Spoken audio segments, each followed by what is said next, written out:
You're listening to a CNA podcast.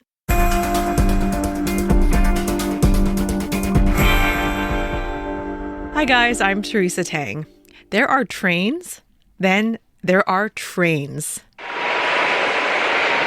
Very fast and very, very great. Yes. And always on time. Have you ever traveled via high-speed rail? Well, one thing's for sure, it is fast. China has become a world leader in high-speed rail infrastructure over the past 15 years.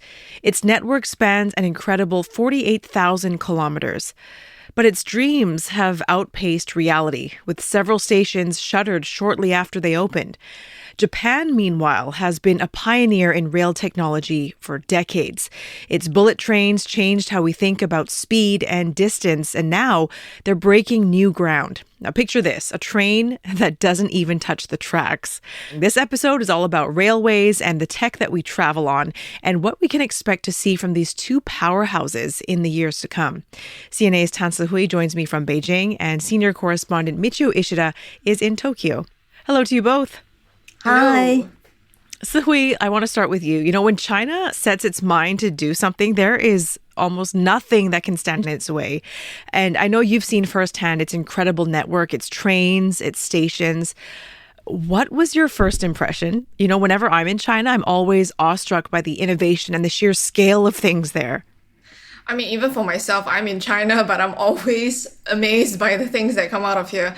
So my first impression, especially coming from a small city-state like Singapore, I felt it was super fast, super on time, just like Japan's Shinkansen, which I said quite a number of years ago. One thing that I was really enthralled with was the ability to order your food as you're on the train, and you can have the food delivered right to your seat at the next station or so. Not a competition, but I don't think Japan has that yet. Does Japan have that? Japan has Ekiben, remember? Yes. At every train station, it serves special delicacies. And you buy that and you enjoy it on the train. Well, I guess, one thing for sure, China learned from the first country that developed the high-speed rail, and that is Japan. In fact, it's believed that after Deng Xiaoping visited Japan, where he sat on a high-speed rail train, he was very impressed, saying it's very fast. And right after that, just 2 months later, the Chinese discussed priorities for economic development with the high-speed railway part of those discussions. Now, what's most impressive is the fact that within a short 20 years, China was able to build the world's largest railway network, stretching 45,000 kilometers, with trains reaching 400 kilometers per hour. And reports have said China has built its network faster than some of its counterparts, even in Europe.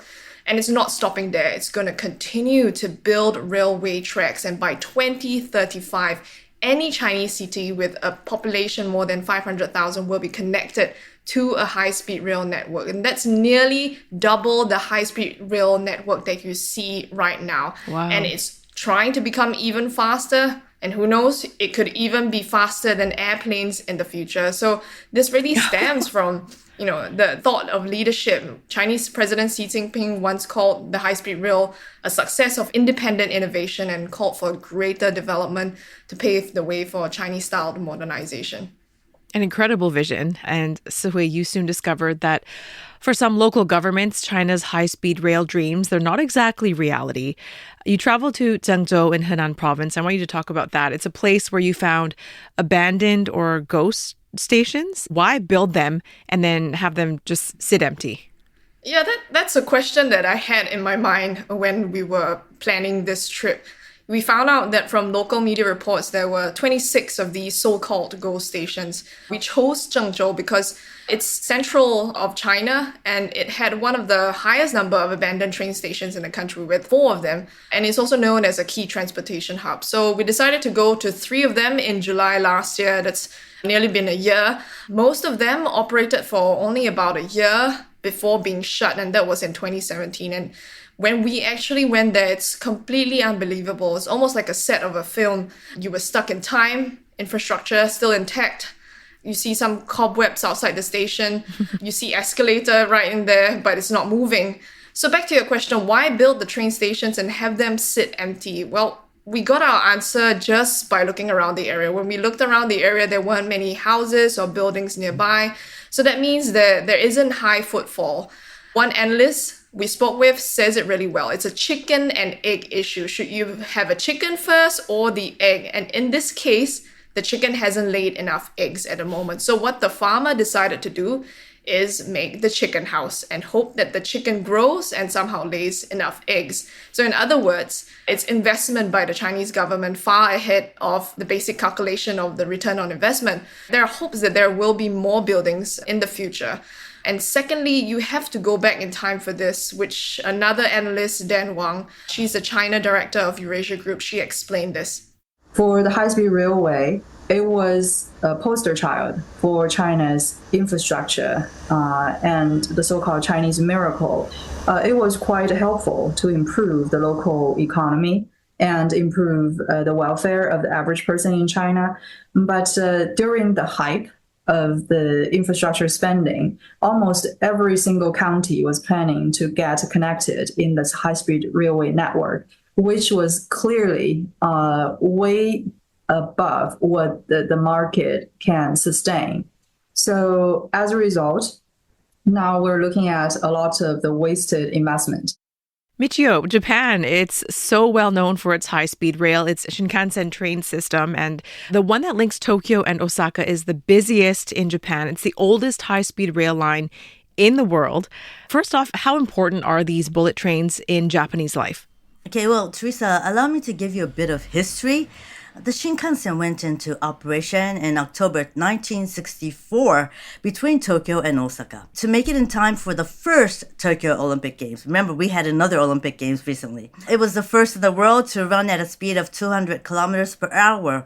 And as the network expanded, Japan National Railway was privatized. Today, the Tokyo-Osaka route is operated by JR Central.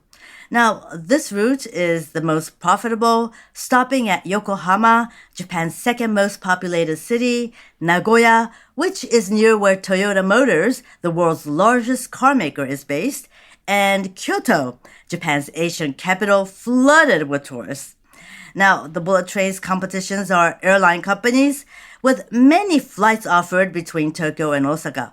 But for a short distance of 550 kilometers, the vast majority choose the Shinkansen rather than flying.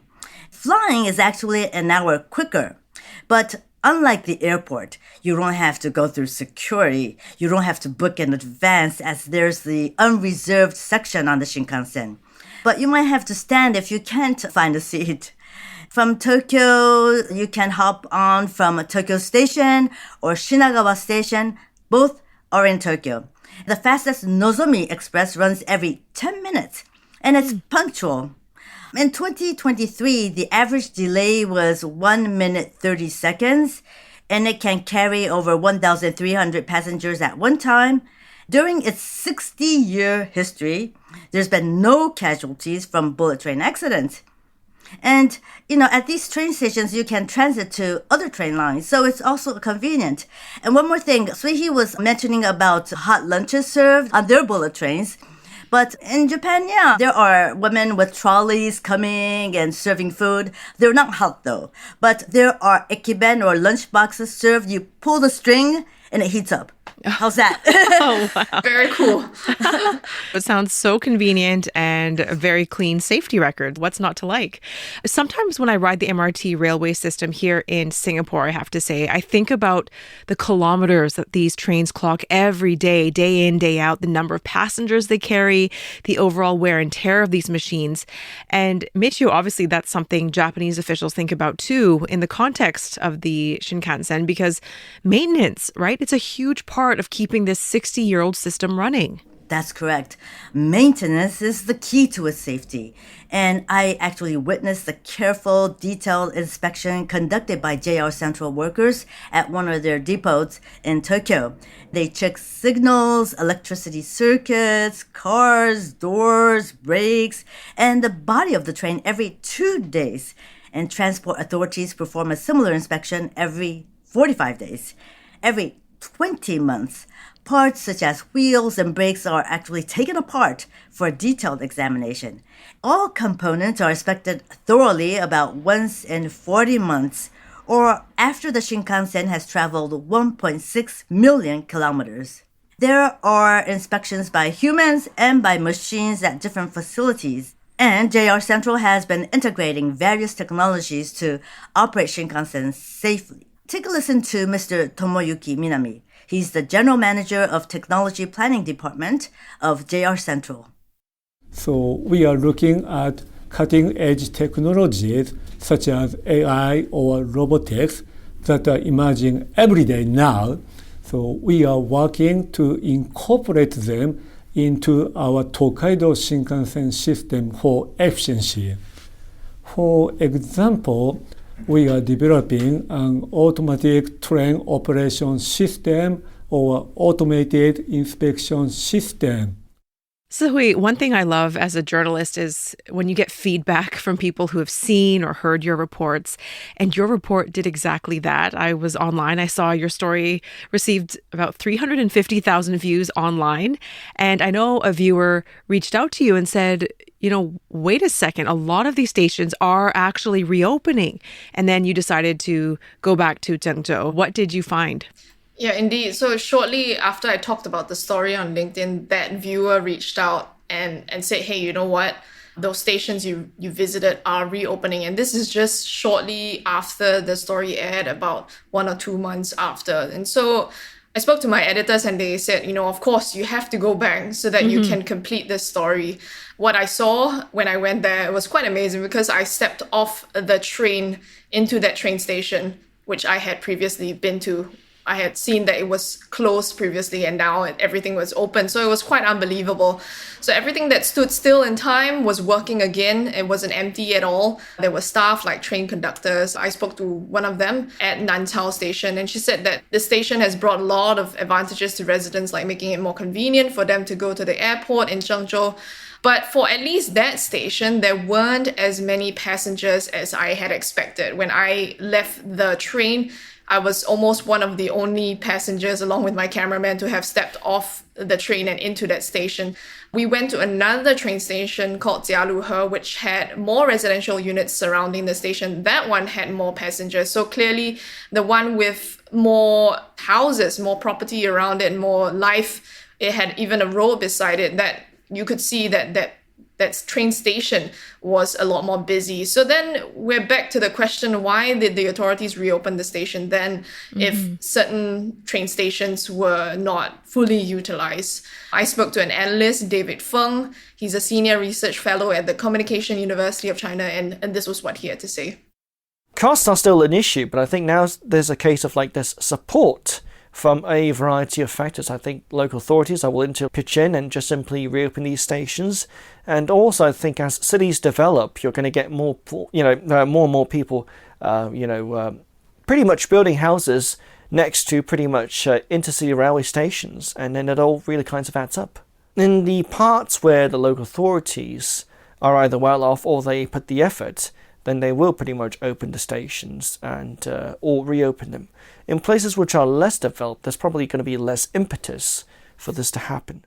Now, the only person I know who has traveled on a train that can run without using its wheels is you, Michiyo. That's just amazing. A levitating train, basically.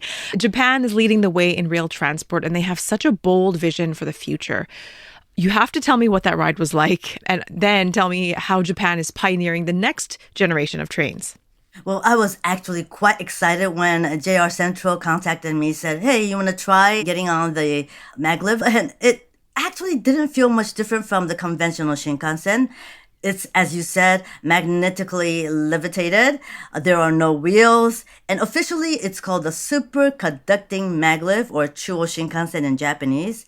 And I could walk inside the train with no problem when it was speeding up to 500 kilometers per hour. I heard the maximum speed it's reached so far was 603 in 2015, breaking the world record.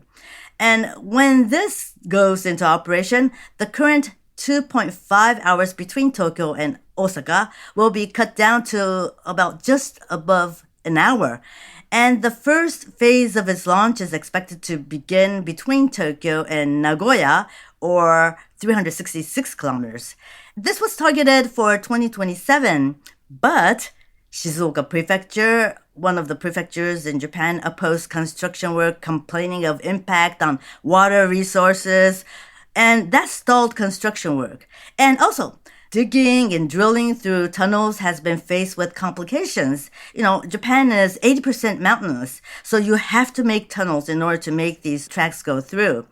And local media think the first phase of operation will begin only after 2034. And that's at the earliest.